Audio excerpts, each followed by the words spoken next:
आज के दौर में हम लोग हिंदी भाषा अंग्रेजी भाषा जानते हैं, पाली भाषा के बारे में कम ज्ञान है, तो हम लोग उसका हिंदी अनुवाद जो है उसके बारे में बताएंगे कि इसका क्या अर्थ है। जब तक हम उस अर्थ को नहीं जानेंगे तब तक उस पर हमें यकीन कम होगा। तो सबसे पहले हम लोगों ने उच्चारण किया है कि नमो तस्स भगवतो अरहतो सम्मा संबुद्धस्स।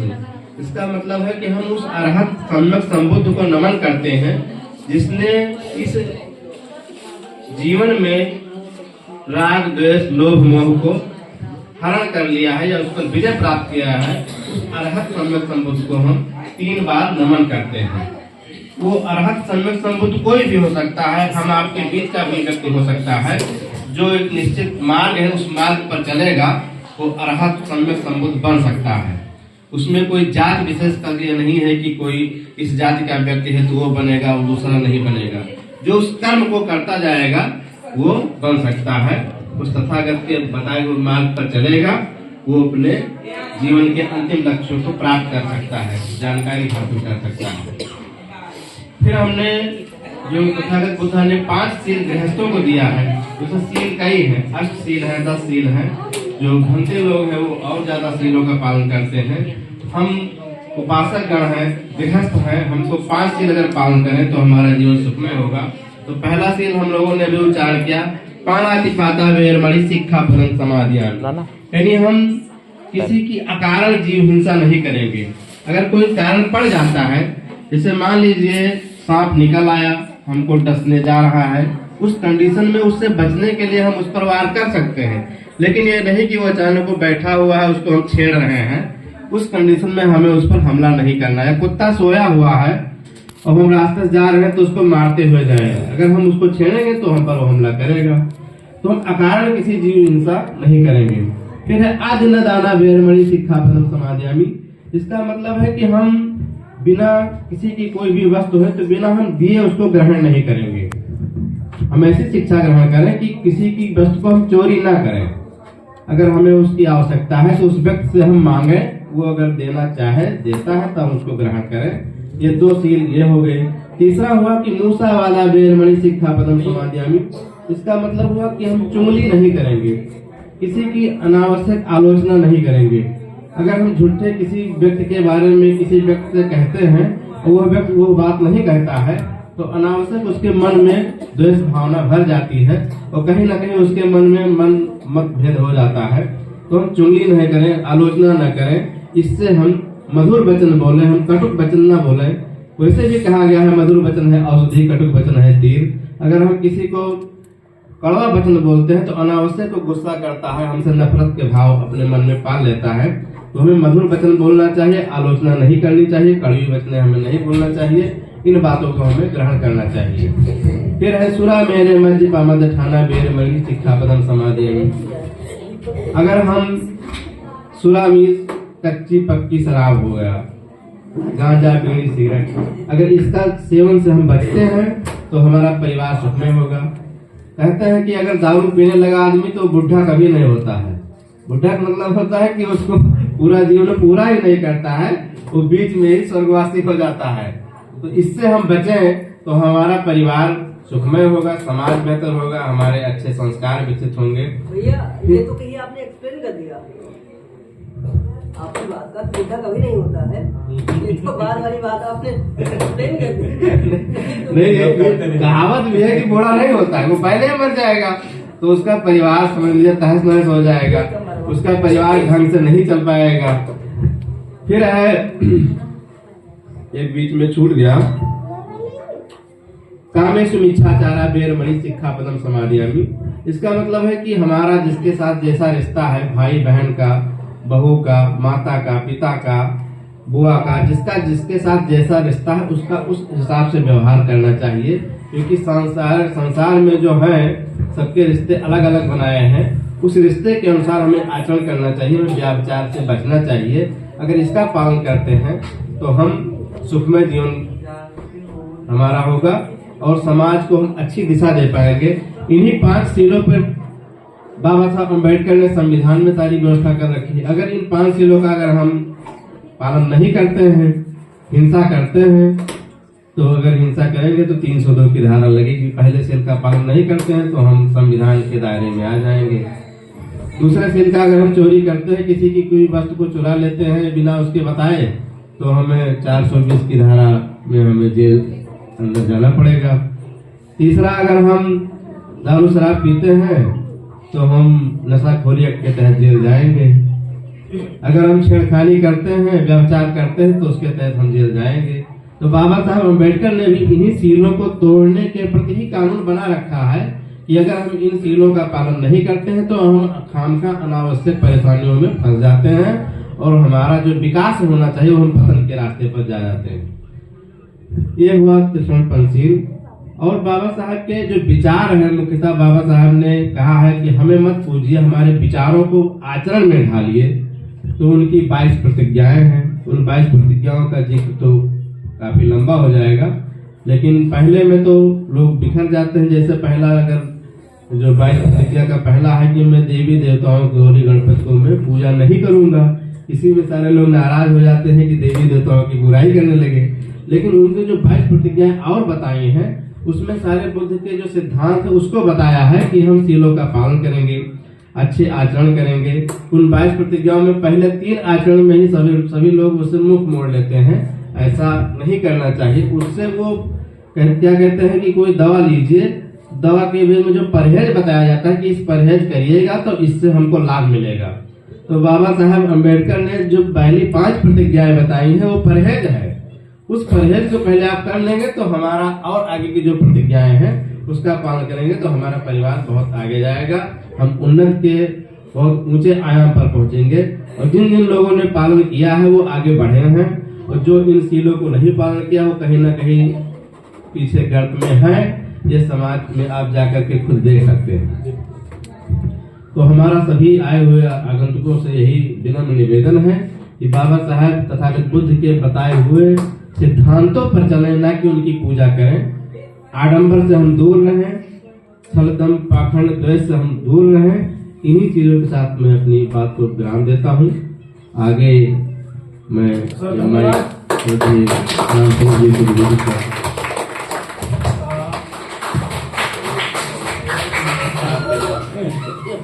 कुछ पहुंच गया, इतना काफी है। 9:30 बज रहे हैं। मैं इस 15 मिनट में समेटता हूँ। 2 महिलाएं जाएं जो पूरी के लिए तैयारी करें। तब तक मैं 15 मिनट में जो हमारे अतिथिगण हैं, केवल इतना कि कम से कम हैप्पी बर्थडे तो बाद में हैप्पी न्यू ईयर विश कर दें, उसके बाद केक कट देते हैं। 2 मिनट अपना परिचय दे दें और सबको जो हमारे मेहमान हैं उनको 9 वर्ष की शुभकामनाएं दे दें। इतना ही काफी है। इसी बहाने आप माइक पर बोल लेंगे। और कुछ बोलना चाहते हैं उसका भी साथ।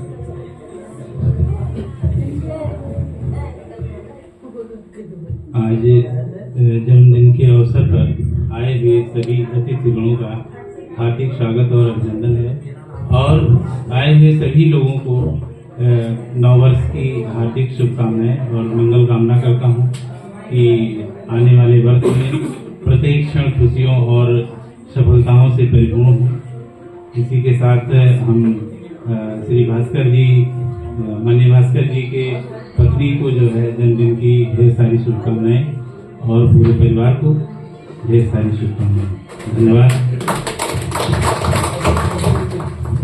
सर का मैं परिचय दे दूं। श्री रामवेद प्रताप सिंह जी, आप टीचर हैं और इसमें अधिसंख्य टीचर हैं जो लिस्ट बैठे हैं, और इनके अनुभवों का लाभ समाज को मिलना चाहिए। मैं ऐसा भी मानता हूँ, पढ़ा भी है कि शिक्षक युग निर्माता होता है। वो चाहे तो दिशा सोच की बदलना। युग निर्माता क्या है? सोच की दिशा बदलना। हमने इस मामले में बदला। हमारे साथी यहाँ बैठे हैं। हमने अपने विद्यालय में, हमारे यहाँ लड़कियां पैर छूती हैं। अचंबा लगेगा इसमें अधिकतर बैठे हुए कि लड़कियां कैसे पैर छू सकती हैं।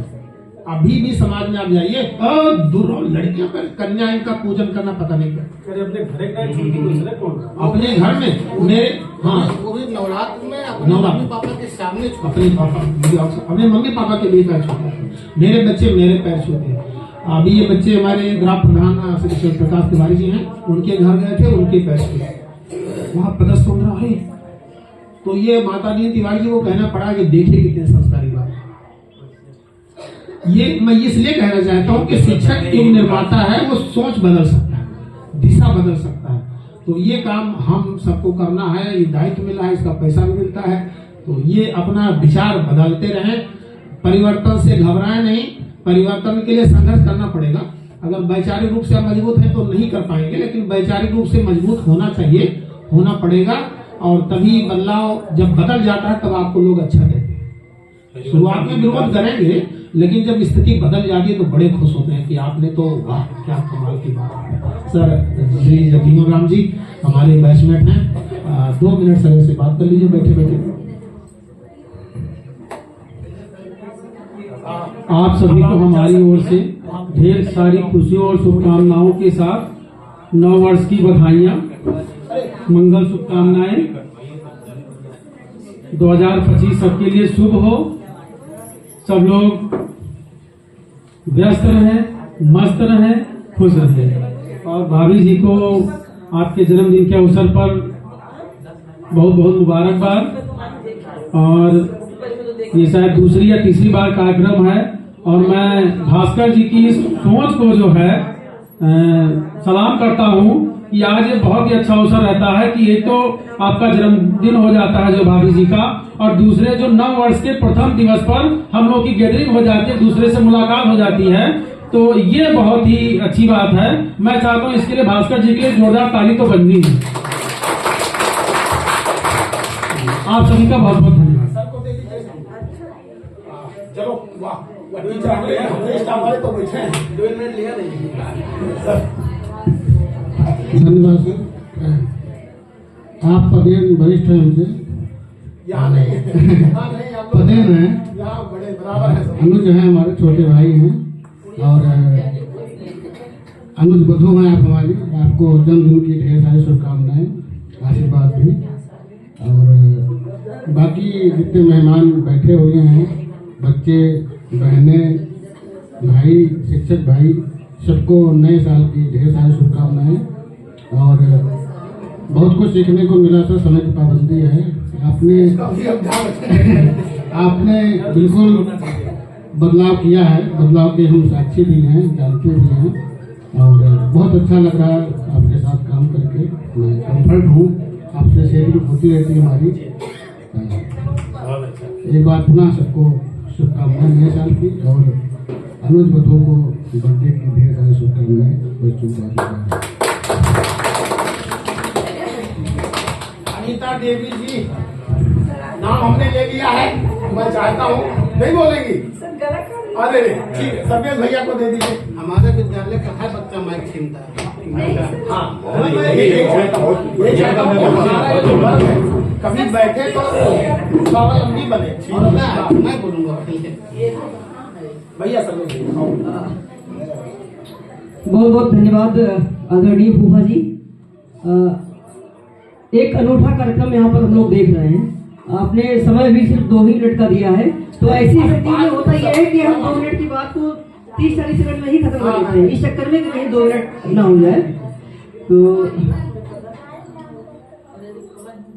हम लोग अपने जीवन में कितना ही उत्सव मनाते हैं, बर्थडे में जाते हैं, बहुत सारे फंक्शन में आते हैं, गैदरिंग में आते हैं, लेकिन जो यहाँ हमको देखने को मिला है, और मैं संभवतः पहली बार आया हूँ, मगर मुझे अच्छा फील हुआ और ये वर्थ लगा मेरा आना हो जाना। आज जब आपने फोन किया, मैं गोंडा से लौट रहा था 3 बजे के आसपास, मैं गोंडा से लौट रहा था घर के लिए, घर जाने थे, घर से फिर वापस आए। और आपने कहा कि लौट आइए, लेकिन चूंकि मैं अकेले था तो मैंने कहा नहीं, परिवार के साथ होऊंगा, मैं शाम को आऊंगा।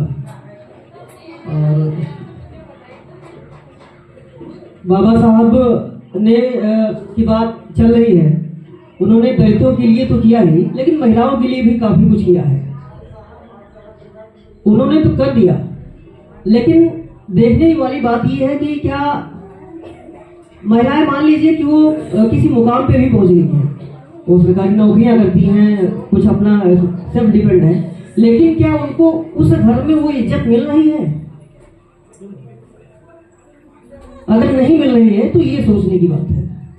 हमें कम से कम माँ और बहन के अलावा अपनी पत्नी को बहुत सम्मान देने की आवश्यकता होती है, और उनको गुलाम बनाए रखने की बिल्कुल भी जरूरत नहीं है। ऐसा मैंने देखा हुआ है, महसूस किया हुआ है, बहुत ही निंदनीय बात होती है। पत्नियों को भी भरपूर सम्मान मिलना चाहिए, सिर्फ बेटियों को नहीं।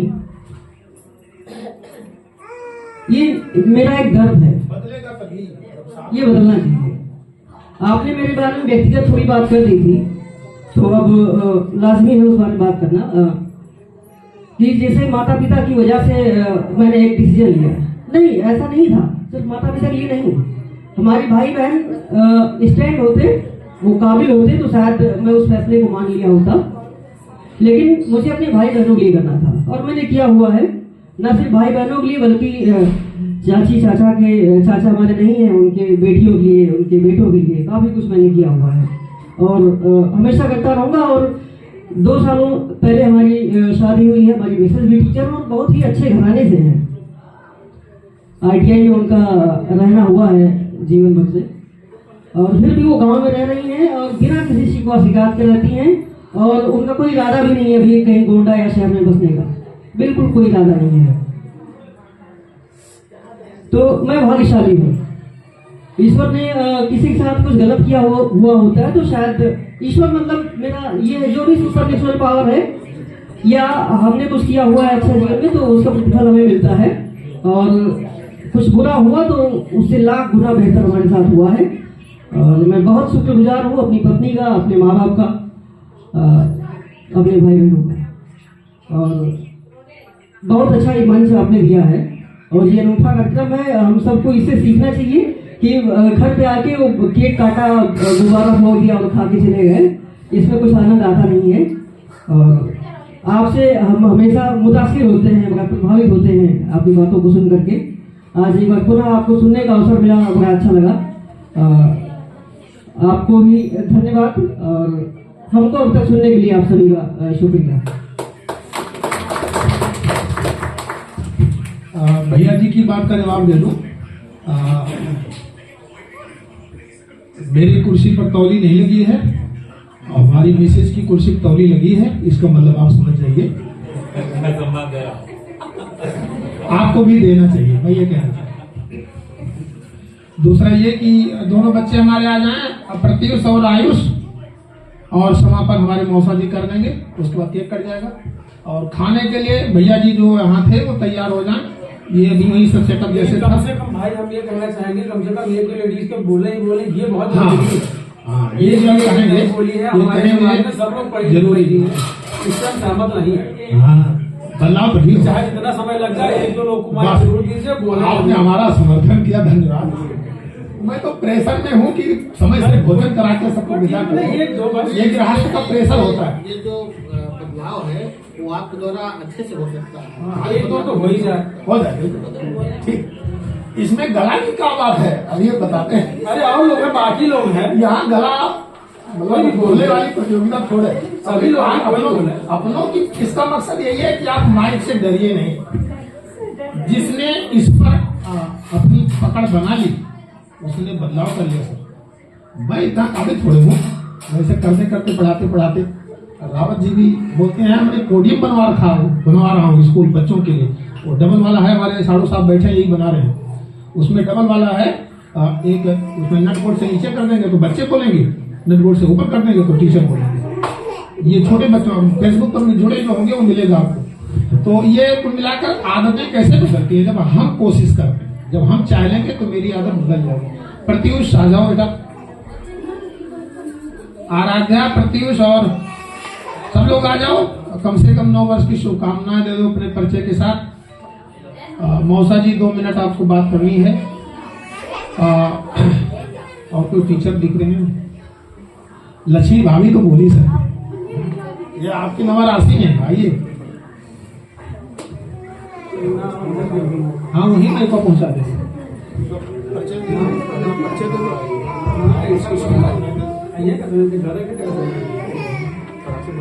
यहाँ पर उपस्थित सभी अतिथि गण को मेरा नमस्ते व आपका हार्दिक स्वागत। मेरा नाम प्रत्युष रंजन भास्कर है। मैं जवाहर नवोदय विद्यालय में अध्ययनरत हूँ, क्लास 11th में। आज मेरी मम्मी का बर्थडे है। मैं ये बताना चाहता हूँ कि उनके समर्पण प्यार का ये फल है कि मैं आज इस स्थान पर हूँ।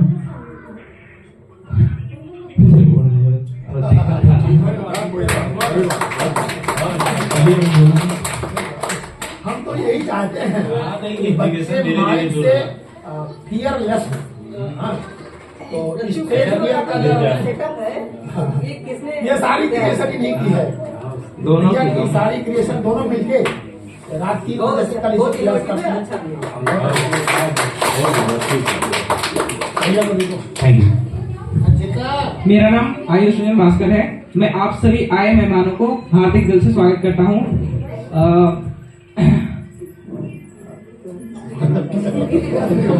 मम्मी को हैप्पी बर्थडे विश करो। मैं अपनी मम्मी को हैप्पी बर्थडे विश करता हूँ और आप सभी को हैप्पी न्यू ईयर। ये जरा पढ़ के सुना दो सबको। कौन सा लिखा हुआ है? ये। अरे ये गुब्बारा ना फोड़ने वाला जो लिखे हो आज इसको पढ़ के सुनो। लगेगा बहुत जोर से।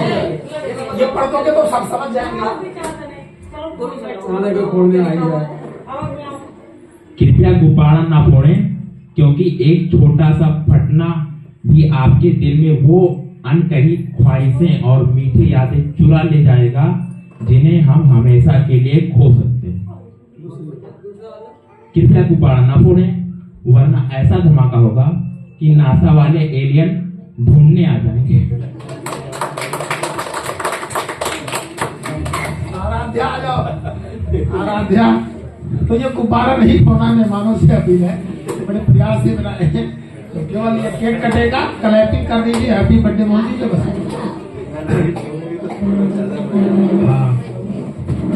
आराध्या आ जाओ। हैप्पी बर्थडे वाला गाना लगाओ, रेडी करो, चलो आ जाओ। आ जाओ, आ जाओ, अपना नाम तो बोलो।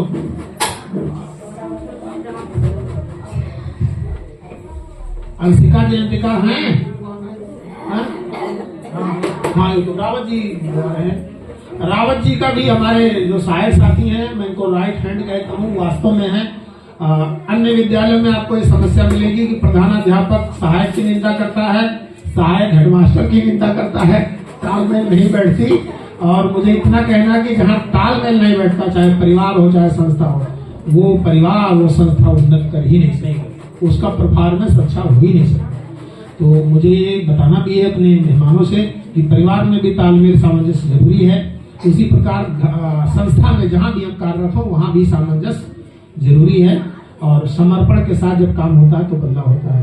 आज हमारे रावत जी का भी बर्थडे है और इस अवसर पर तो ये अब चूंकि विद्यालय बंद रहा था, अब आपके घर कैसे पहुंच जाते तो अपने घर ही बुला लिया।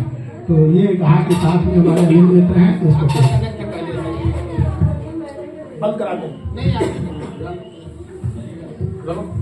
बोलो कुछ बोलो। मेरा नाम आराध्या भास्कर, मैं कक्षा 6 में पढ़ता हूँ।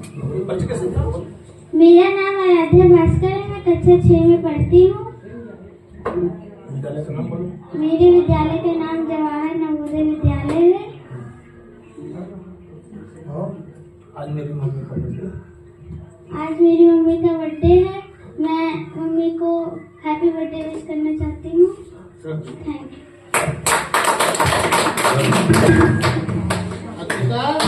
अक्षिता आ जाए, अक्षिता आ जाओ। आओ तुम एक कविता सुना दो गुरु जी को, बस यही काफी हो जाएगा। और तो बोलने पाएंगे। तो हुआ है पढ़ा तो हमारे विद्यालय की छात्रा हैं। हमारे विद्यालय आराध्या भी वहीं पढ़ी है। ये प्रत्युष भी हमारे ही विद्यालय के छात्र हैं, तब गांव से आते थे, वहीं से पढ़ते हुए नवोदय में हैं। अपना नाम, कक्षा है और कोई कविता जल्दी से सुना दो। लेडी भैया मेहमान उठेंगे, कुर्सी मैं कक्षा 4 में हूँ।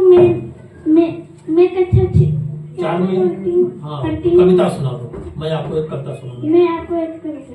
चमक रहा है कि तुम्हारा बनकर लाल समंदर, फैल रही है कि तुम्हारे बनकर की तेरी दूर, चमक रहे हैं लाखों तारे बनते हैं संगाल भर, चमक रहे हैं कि तुम्हारे चमक रहे हैं सब जगह, चमक रहे हैं सब जगह जबकि प्रकाश जबकि प्रकाश के सामने सब जब सब करवा देना, तब सब करवा देना, मेरे भी जीवन के प्रताप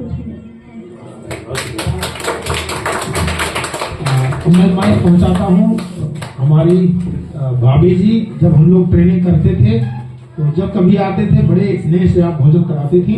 तो रात चाहे 4 बजे जगना हो, आज भी हमारा आपका संबंध बना है परिवार। कहाँ है लक्ष्मी जी? भाभी, लक्ष्मी भाभी कहाँ है? नहीं, ठीक है, कोई बात नहीं, कोई बात नहीं। मौसा जी 2 शब्द के साथ समापन करें, केक कट जाए।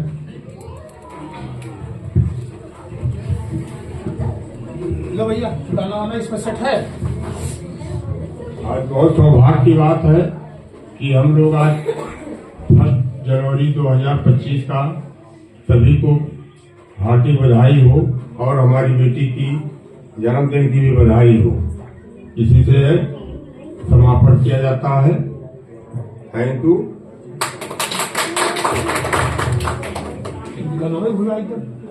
बताओ भैया, बताओ भैया, बताइए दो कसम सच के गाना बोल आप हम भी अगर बच्चे हो बच्चों का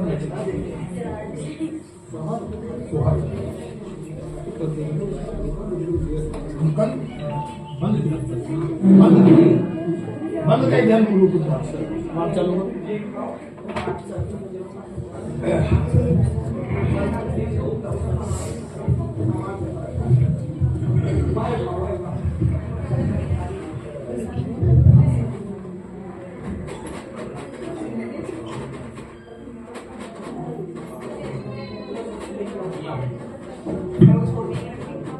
भैया केक के बाद भोजन और लेआउट धोने में। अच्छा, एक मैं निवेदन कर दूं, मेरे मन की बात है। मन की बात माननीय प्रधानमंत्री भी करते हैं, मैं भी कर देता हूँ। पीएम और पीएम मैं कह गया तो पता नहीं क्या अर्थ होगा।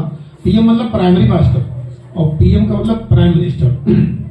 तो मैं अपने आप को पीएम मानता हूँ और इस नाते मन की बात करता हूँ।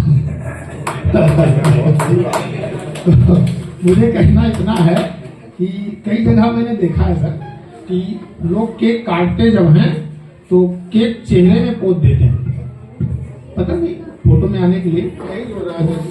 मैं जोड़ देता हूँ। अनुराग आ जाओ बेटा, जरा इसको फिर से कनेक्ट करके कोई सोहर लगा दो। आ जाओ प्रदीप साहब, आयुष तुम्हें। तो यहाँ पर वो छोटा सा क्या रखो, दोना रखो, दोने में और चम्मच उसके साथ रखो। मैं इतना कहना चाहता हूँ, कहीं मैंने देखा भी है कि आप लकड़ी के चम्मच से उठाइए, खिलाइए, लकड़ी वाला चम्मच फेंक दीजिए, तो आपका हाथ गंदा नहीं होगा, उसका चेहरा गंदा नहीं होगा, है ना। ऐसा कर सकते हैं, जो घरों पे बनाए तब भी करें ऐसा। आपके हाथ में नहीं लगेगा और निकालिए थोड़ा सा, मतलब ये केक भी शुद्ध रहेगा। खिलाइए, चम्मच फेंक दीजिए, है ना। तो इससे क्या होगा, आपका हाथ में नहीं लगेगा और ये केक अशुद्ध नहीं होगा। मतलब इसे निकाले, आप भी खाए, उनको खिलाए। मतलब एक आइडिया मेरा है, आपको सही लगे तो ऐसा कर सकते हैं, घर पर भी कर सकते हैं। तो इससे क्या होगा, केक शुद्ध नहीं होगा, सभी मेहमान विचलित नहीं होंगे, सब लगेंगे कि शुद्ध है, सबको खाए खिलाया जा सकता है। तो इससे मैंने एक प्रयोग किया है। अच्छा ठीक, तो ये एक नवाचार था। नहीं सही है, बहुत बढ़िया सिस्टम। लाओ रखो भाई, सब दोनों और ले आओ। अच्छा, एक छोटी सी बाल्टी है, कहाँ फेंकेंगे? तो हम लोग ऐसे निकाल के थोड़ा सा इनको खिला देंगे, है ना, प्रतीकात्मक रूप से। तो शुद्ध भी रहेगा, केक भी शुद्ध रहेगा और इतना यही खराब हुआ जो ठीक है। बहुत अच्छा इनोवेशन हम लोग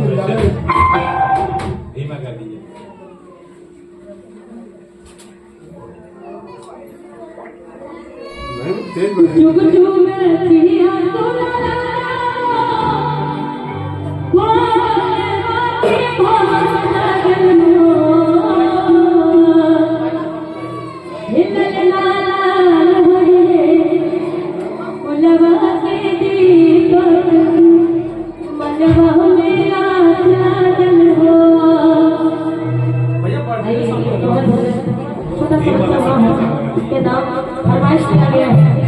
मैं चाहूंगी एक बार मेरी ताली बजा के सबसे बहुत सी बात लगा दीजिए। अनुराग भैया फोटो ले लेना। ऐसा लोग इनके साथ साथ आ जाए, हम फेसबुक से